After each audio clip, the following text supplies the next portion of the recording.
Entrepreneurial Edge is brought to you by Business Banking from FNB, because small ideas can lead to big business. FNB, how can we help you? I have David Storey, CEO and co-founder of the Resolve Group.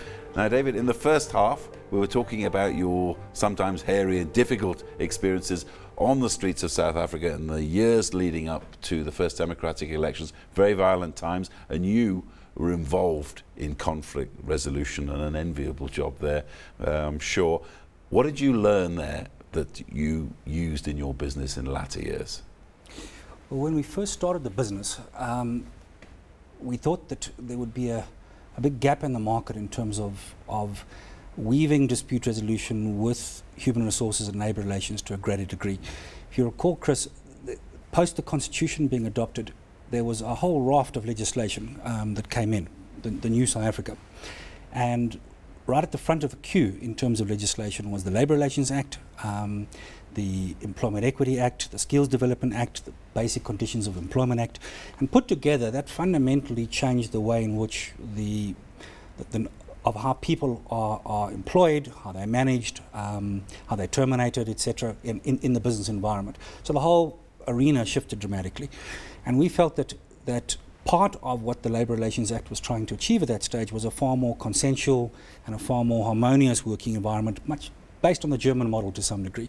The drafters were wrong about that, we were wrong about that, but certainly at the time it felt like our experience both in labour mediation and in political conflict mediation would be very useful at that stage.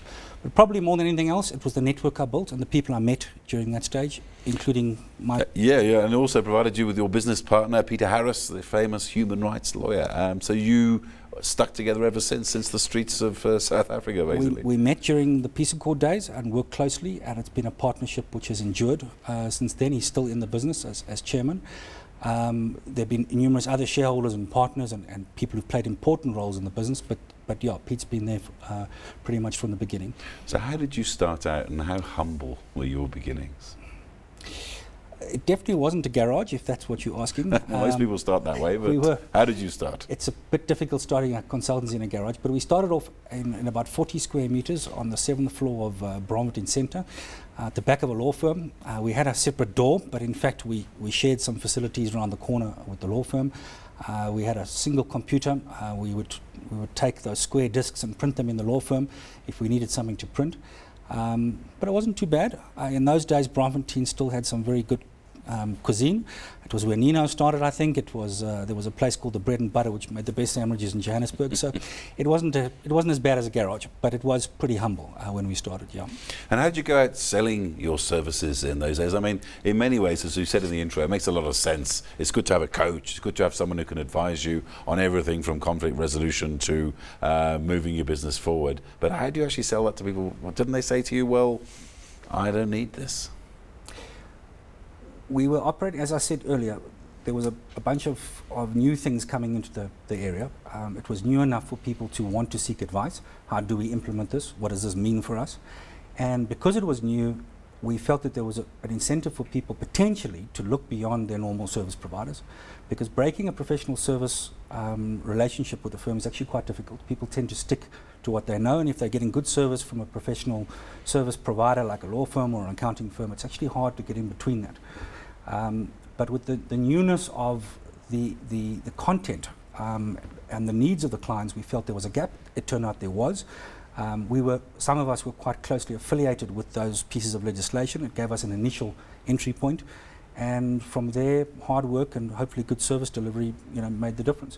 But also a range of luck. I mean, there were some clients who ultimately trusted us with things that, quite frankly, they shouldn't have when they did. It worked for them, and it worked for us.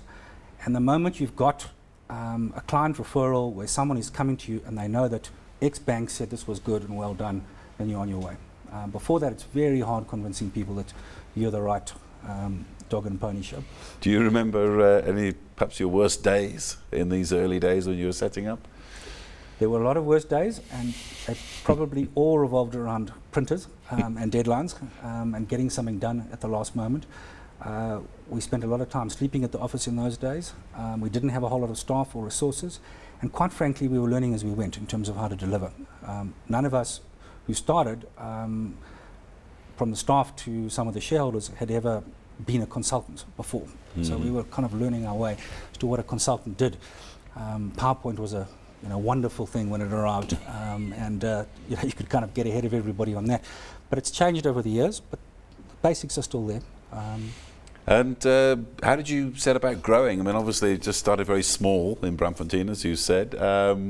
How did you go to the next level and start employing people and expanding?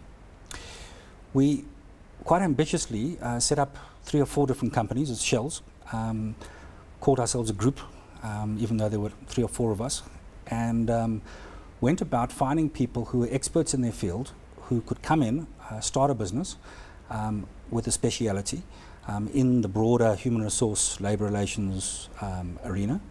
And our deal was, we will do the business side, we'll handle all of that side. You do the professional side, and we'll co-sell, and there'll be a good environment for you, and we think we can grow the business. And we set up 3 or 4 of those, in fact a bit more, all of which grew to 3, 4, 5, 6 people, and suddenly we really did have a group, and it really was working. And after a while we then consolidated those and into a kind of more aligned service type categories. And the business changes over the years. New ones come in, entrepreneurs approach us, they say, look, we love your brand, we'd love access to your client base, this is a new thing, we think we can do it well, we think it'll fit with you, let us in, and we've been very successful at starting people up on that kind of a way. What about raising capital for your business? I mean, I know it's always very difficult in the service industry. You don't have that kind of collateral and security that other more hardware-based business do. How did you get on there? We didn't. We bootstrapped. Bootstrapped. You've got no annuity income. It's very difficult to get a loan or anything on that, and it's very difficult to value businesses like ours. So some of the initial people decided that we would work together for a while and take all the joint income, put it in a bank account, a trust account, which we did. That gave enough money for me to start up full time. It didn't give very much money, and I ended up not being paid for the first 8 months. But after that, income came in, and we've bootstrapped all the way. I think our first loan was only a couple of years ago, which was for acquisitions rather than anything else. But although we have had external shareholders buy in, and that's also capitalised the business to some degree. And this terrible recession that's been the scourge of entrepreneurs over the last few years, how has it hit your business? It's hard being a medium-sized consulting business. I think that some of our bigger competitors are linked to audit firms. They have other forms of income during the tough times. I think that consulting, or professional service in general, but consulting in particular, gets cut quite quickly. Some of our businesses, which are more on the cost-cutting side, have actually done very well during the recession. Other ones, which would be more associated with growth, haven't done as well. Clients are more circumspect, they are negotiating harder, the project size is much smaller. You end up doing a lot more work on smaller projects and running around, which is not as efficient for a business like ours. So it's been fairly tough, but hopefully we've weathered it and better times are to follow.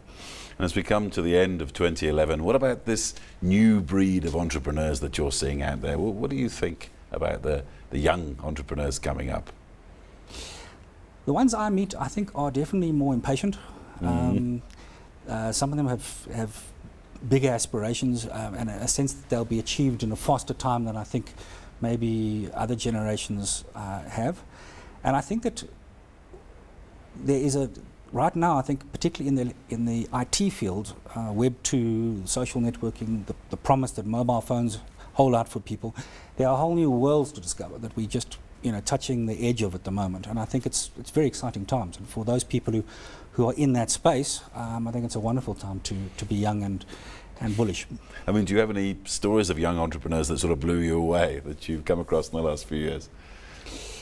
We have one inside our business at the moment who blows me away fairly regularly, and he's actually he's an actuary who can program, and he's an IT, data analytics, etc. Fundi.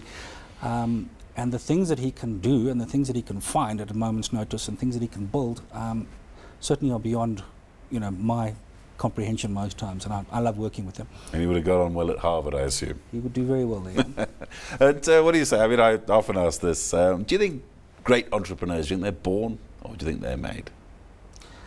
I'd hesitate to offer a generic answer. I think it's always a bit of both.